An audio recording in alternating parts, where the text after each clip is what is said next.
Hello and welcome back to Koala Moon, children's bedtime stories and meditations designed to make bedtime a dream.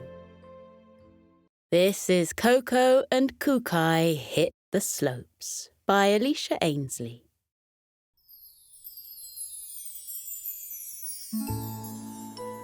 It had been a long time since the koalas had enjoyed a big family holiday together.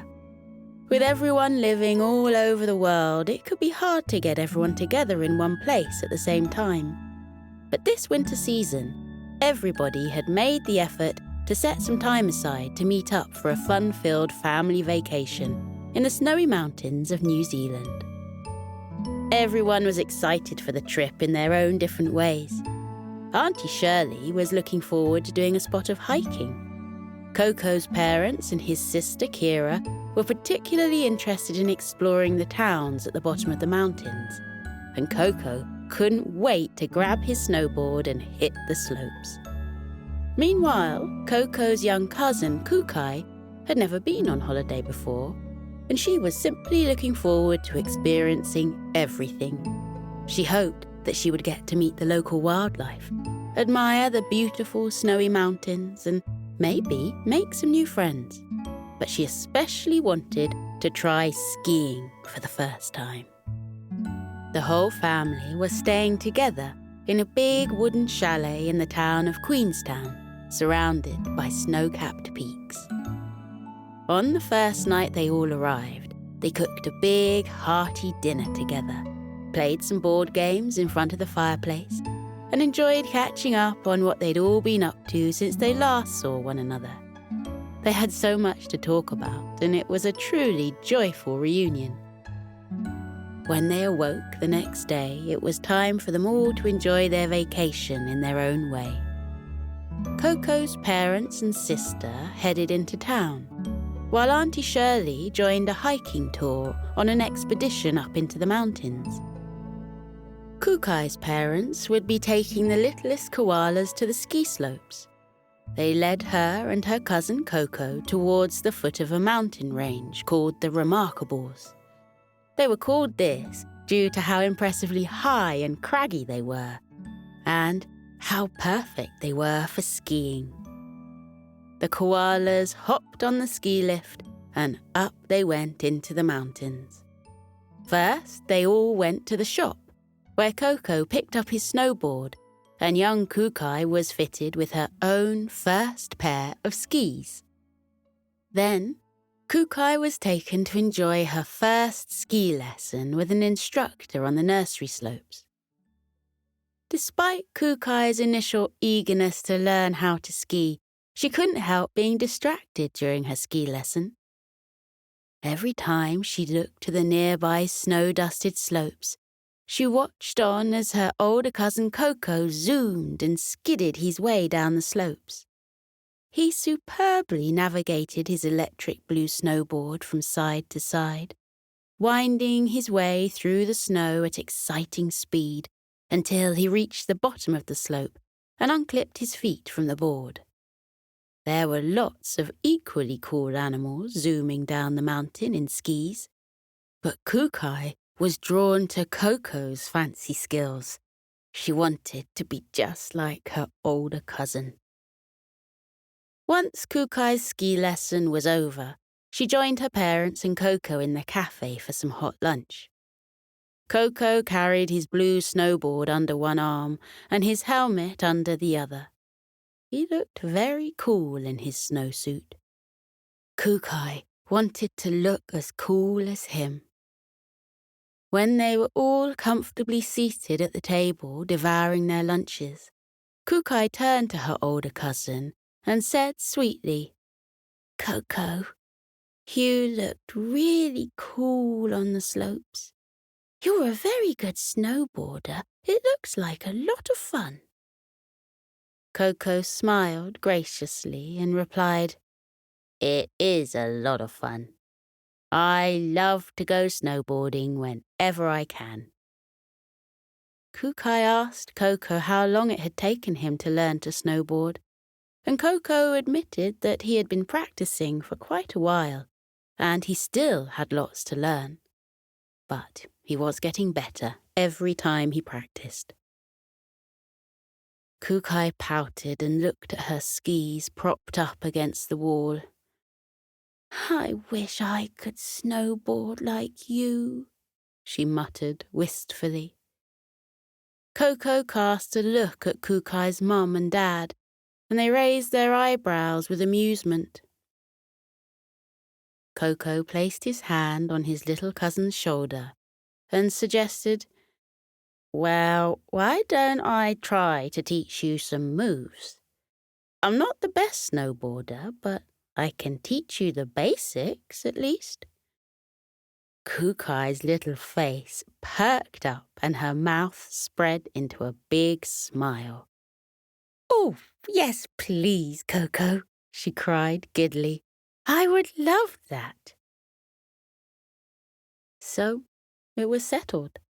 Once their lunches were all finished, they headed to the ski shop to swap Kookai's skis for a hot pink snowboard, and Kookai had never felt cooler. The snowboard was surprisingly heavy, and Kookai dragged it through the snow with her little paws, leaving a trail in the snow behind her. Noticing her struggle, Koko offered to help her carry it, and together they walked over to the ski lift queue to head back up the mountain. This time, it would just be Koko and Kookai heading up the mountain. Kookai's parents were going to wait at the foot of the mountain with a hot cup of coffee, and Koko was in charge of looking after Kookai for the afternoon.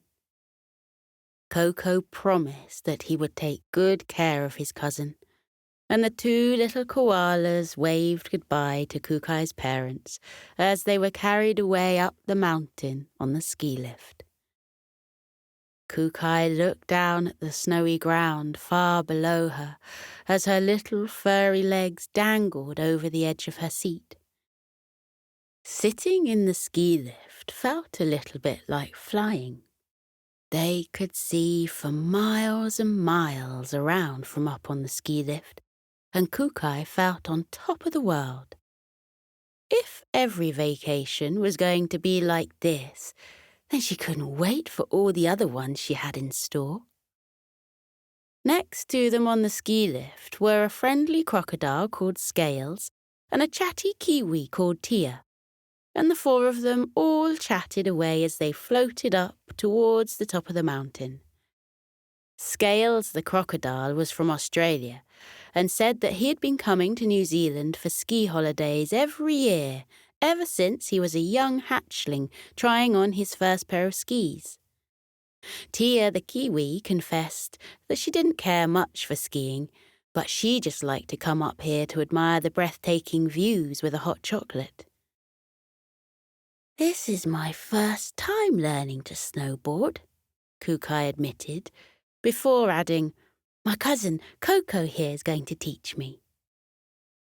The crocodile and kiwi were very pleased to hear that Koko was so kindly offering to help her, and they wished Kookai the best of luck with her first day of snowboarding. Scales suggested, "If you want a proper snowboarding lesson at any point, then you must train with Kara, the Kia. She's lived in the mountains her whole life and is the best snowboarder around. Plus, she makes an excellent teacher." Koko and Kookai made note of Kara's name and thanked Scales for their advice. Their ski lift reached the top of the mountain, and the safety bar sprung up, allowing the four new friends to hop off and begin their afternoon.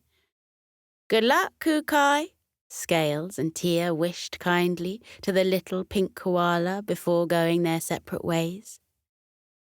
Eagerly, Kookai turned to Koko and asked with a sweet, optimistic face, "So where shall we start, Koko?" Koko patted the bright pink helmet on her head and suggested that they start by finding her balance on her board. That was the core of everything. So they trudged through the snow to a flat area where they could practice in peace. Koko showed Kookai how he clipped his boots into his snowboard and stood up straight. Then he performed a few little hops on the board to check that his feet were secured in place, and instructed Kookai to do the same thing.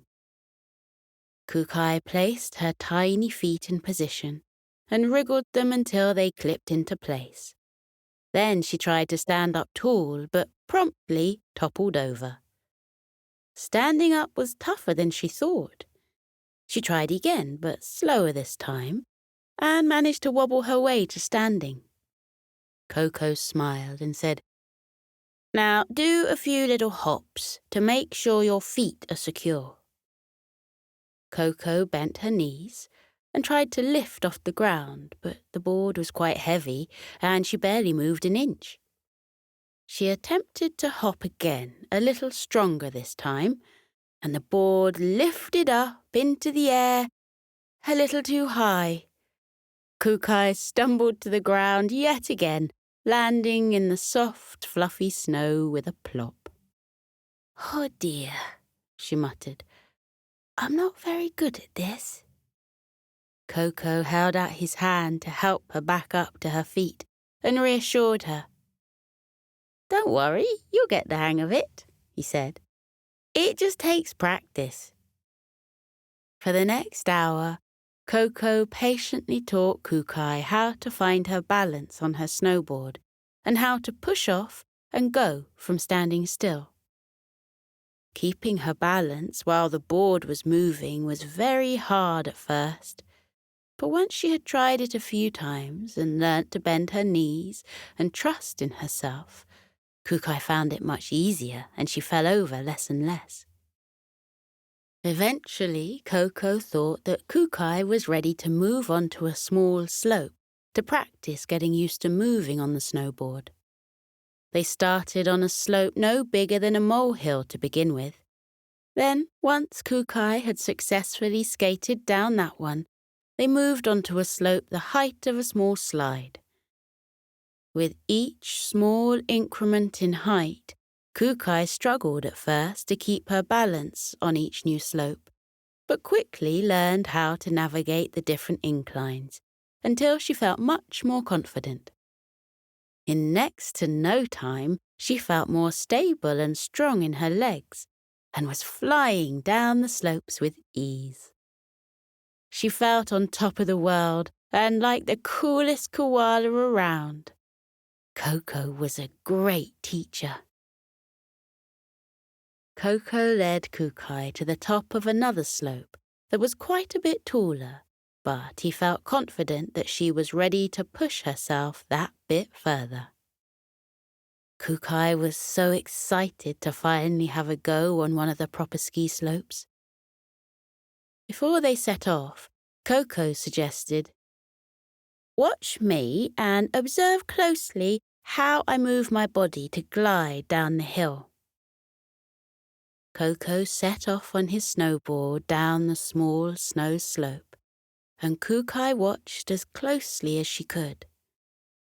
Koko smoothly skidded over the snow, subtly leaning his body from side to side to change his course of direction. He created big, wide S shapes across the snow to slow himself down, and soon he was down at the bottom of the slope, waiting for Kookai. He hadn't lost his balance once. He had made it look so easy. Kookai heard Koko call up the small slope to her. "Now it's your turn.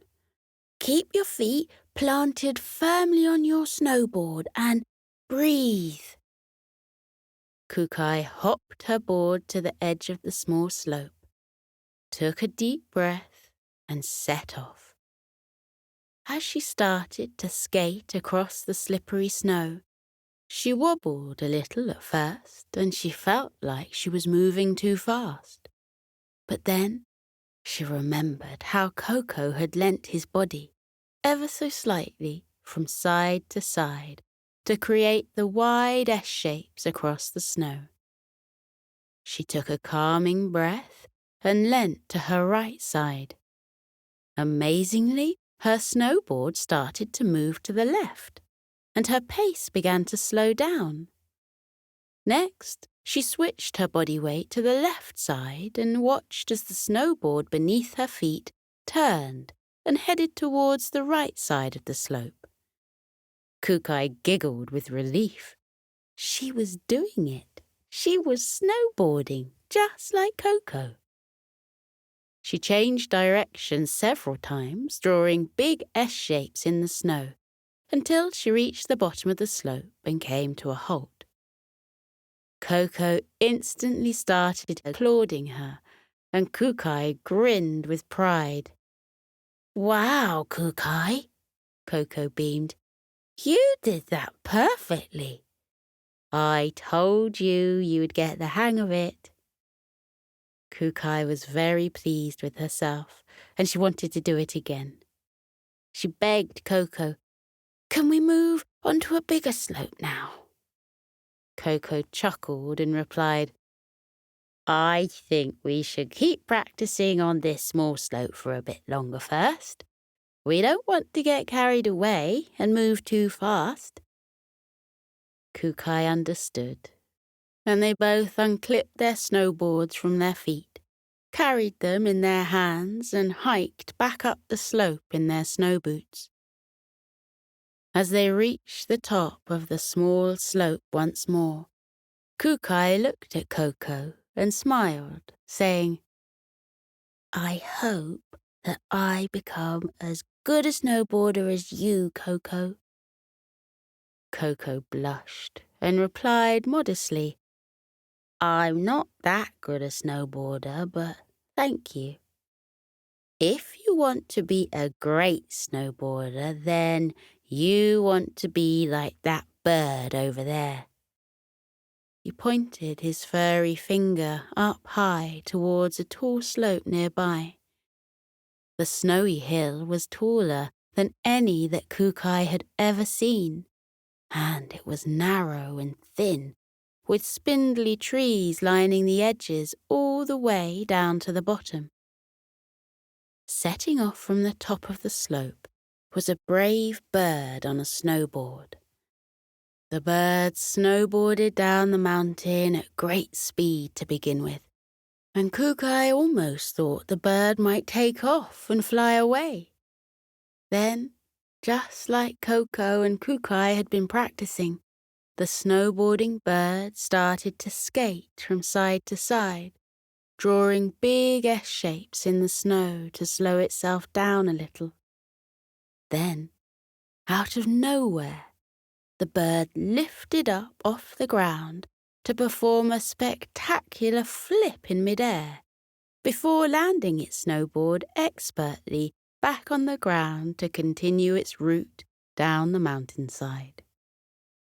Koko and Kookai's jaws fell open with awe, and they couldn't take their eyes off the magnificent bird's snowboarding skills. Eventually, the bird reached the bottom of the slope and skidded to a halt with a flourish of its wing. Everyone around started to clap for the bird's impressive show, and the bird took a little bow in gratitude.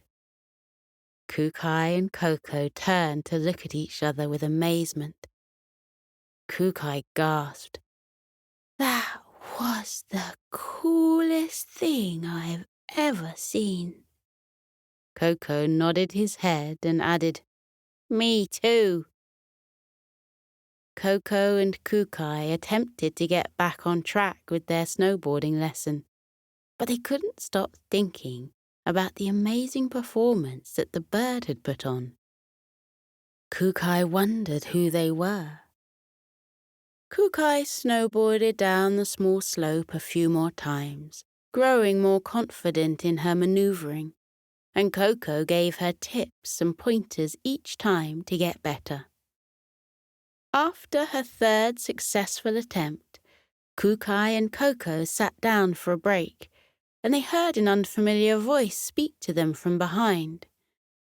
The voice said, "Good work with your practicing. I can see that you're getting better each time and really applying what you're learning to perfect your technique. One day you'll be an excellent snowboarder if you keep that up." Kookai turned around to see who was talking to her and gasped with surprise when she saw who it was.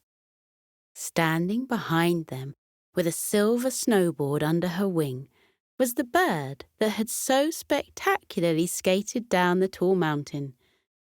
Kookai and Koko felt starstruck.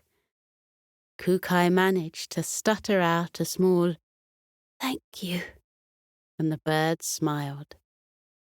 "My name is Kara," the bird said, and Koko and Kookai gasped with acknowledgement.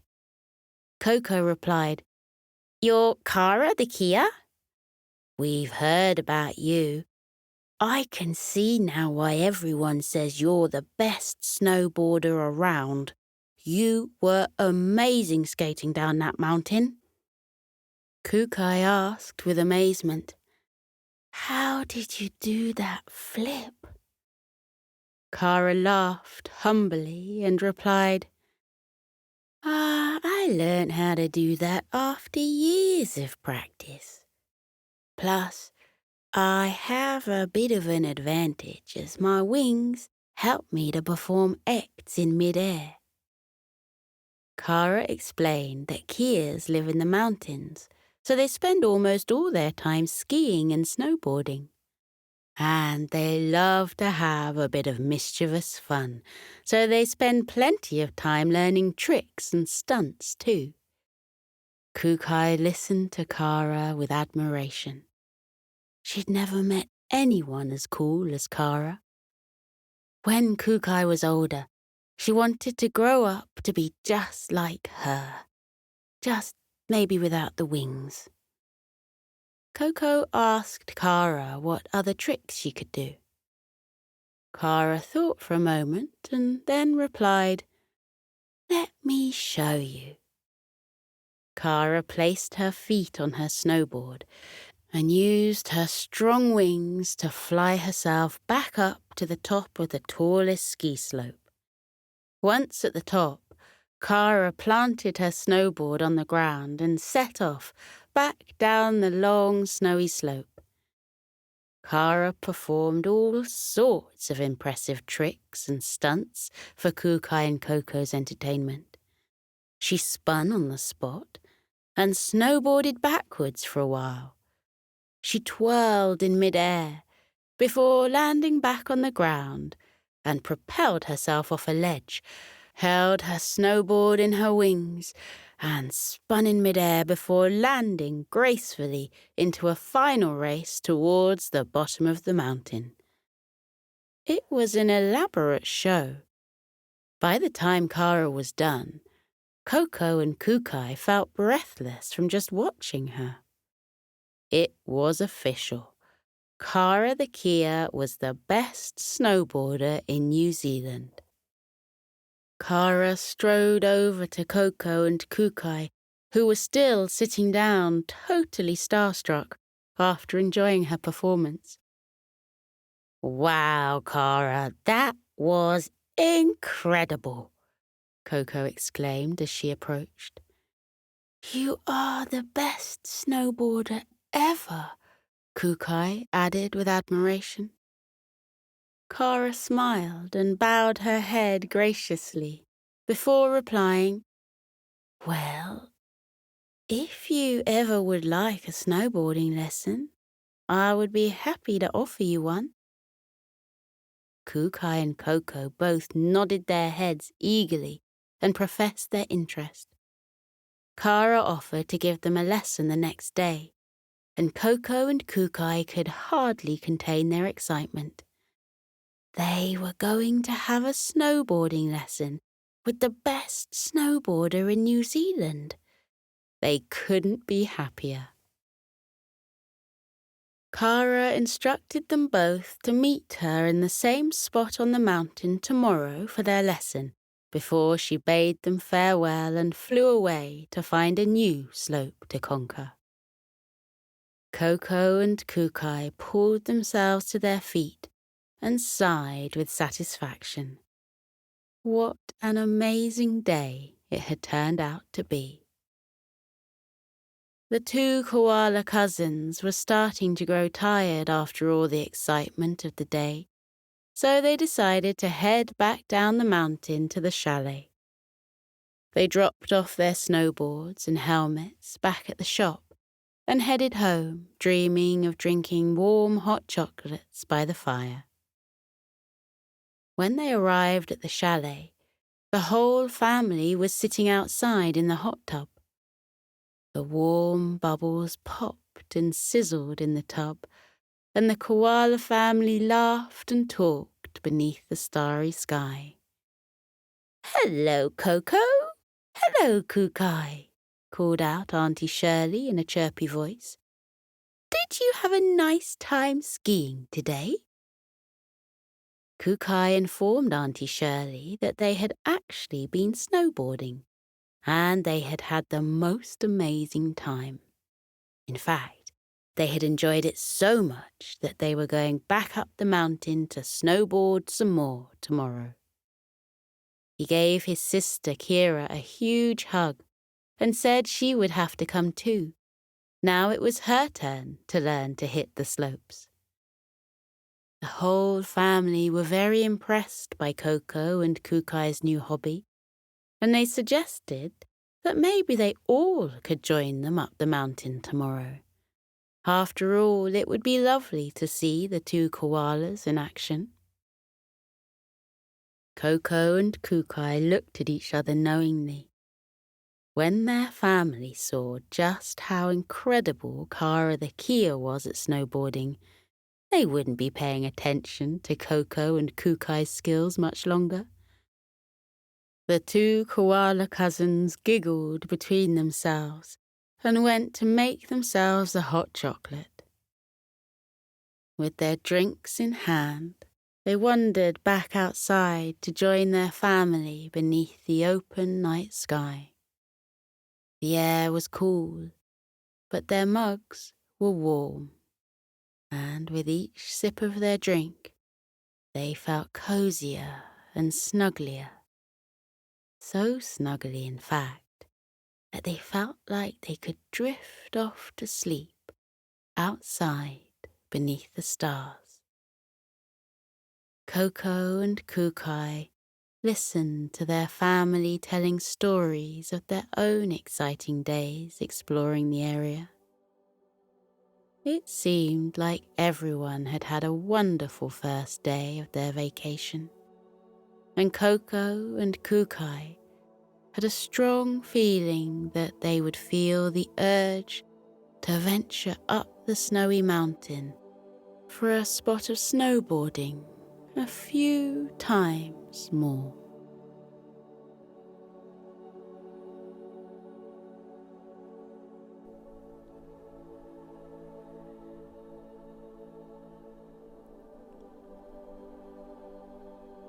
Now we're floating into a deep and peaceful sleep. Feel how your muscles are relaxing. Your arms are heavy and your legs are too, as they loosen and release any tension remaining from the day. Feel how you let your body fall into the cozy warmth of your bed. Close your eyes. Let your eyelids be heavy. Breathe deeply. Breathe in and out. Breathe in and out as you continue to breathe deeply, and as you keep feeling how your body becomes soft and heavy with sleep. Let your mind drift away. That is the wonderful secret about sleep. While your body rests, lying heavily in your bed, your mind is set free, like a bird taking flight from a branch and flying up and up and up into the air.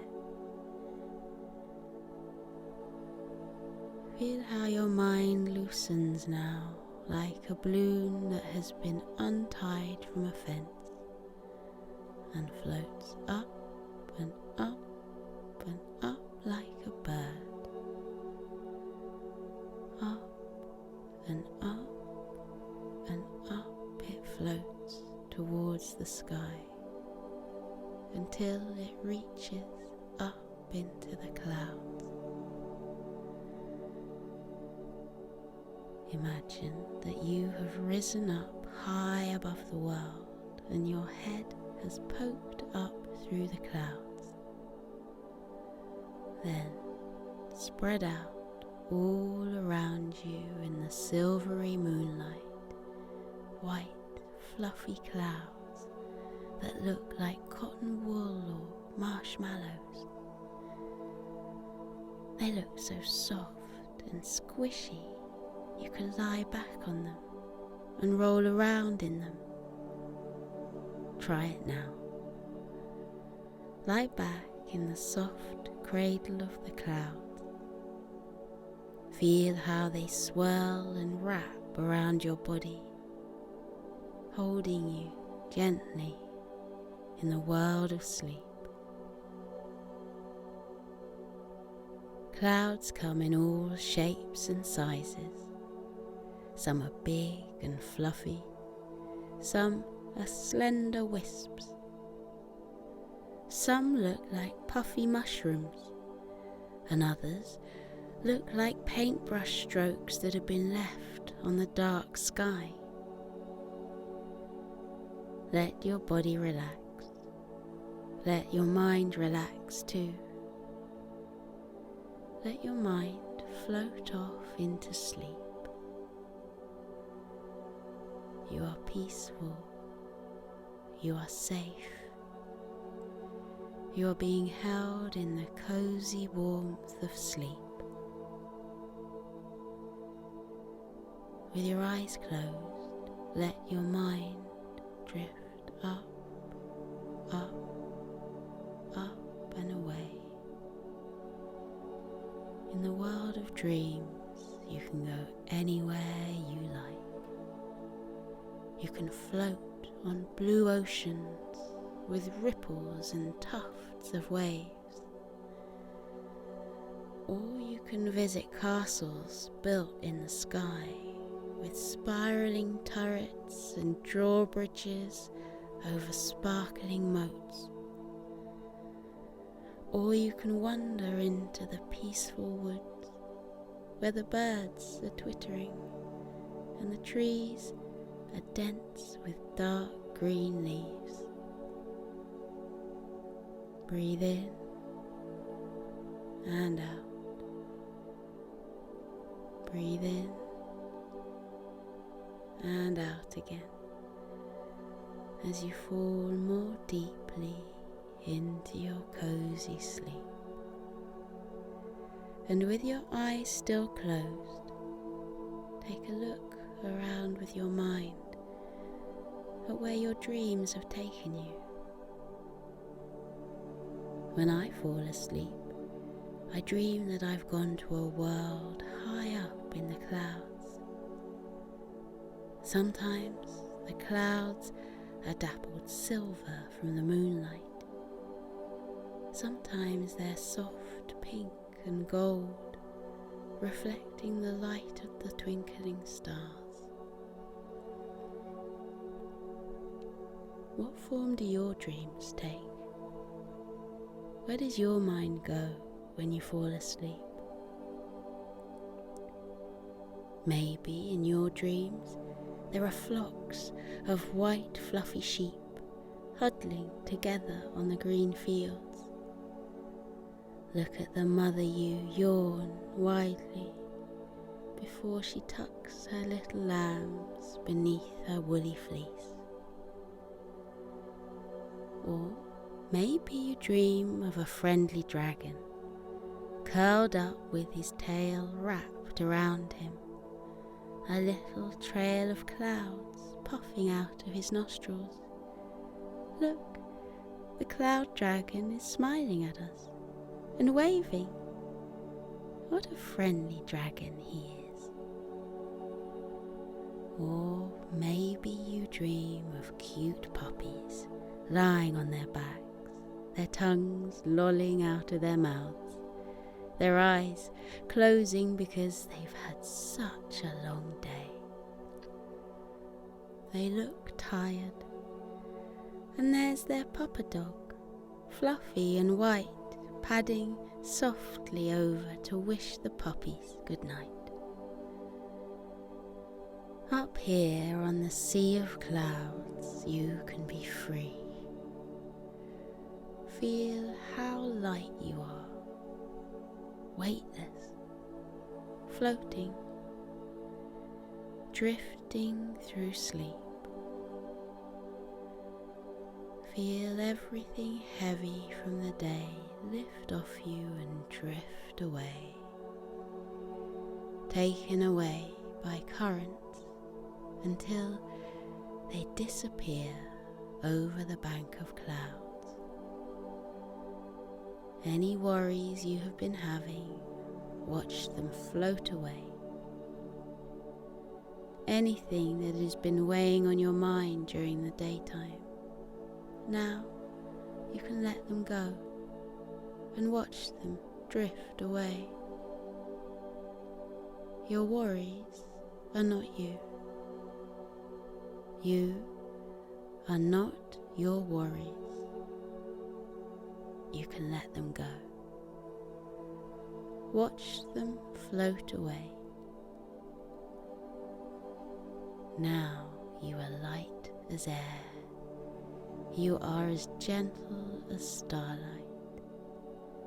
You are as soft as the clouds.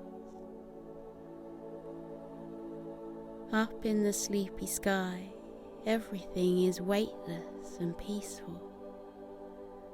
The clouds stretch out like a sea of tranquility. Close your eyes and feel the clouds wrap around you. Feel them bearing your body gently into the land of sleep. Feel your eyes close. Feel them rest heavily as your body relaxes into sleep. Feel your mind lighten. Feel it loosen and drift away, light as a feather, soft as the clouds. Breathe in and out. Breathe in and out. The world of clouds is waiting for you. Let yourself fall into the clouds' soft, warm hug. They are here to protect you. They are here to cushion you. They are here to hold you as you enjoy your deep and peaceful sleep. Sleep well, little one. Sleep well in the land of clouds. Feel how light you are. Feel how weightless, floating, drifting through sleep. Light as air, gentle as starlight, soft as clouds. Good night, little one. Sleep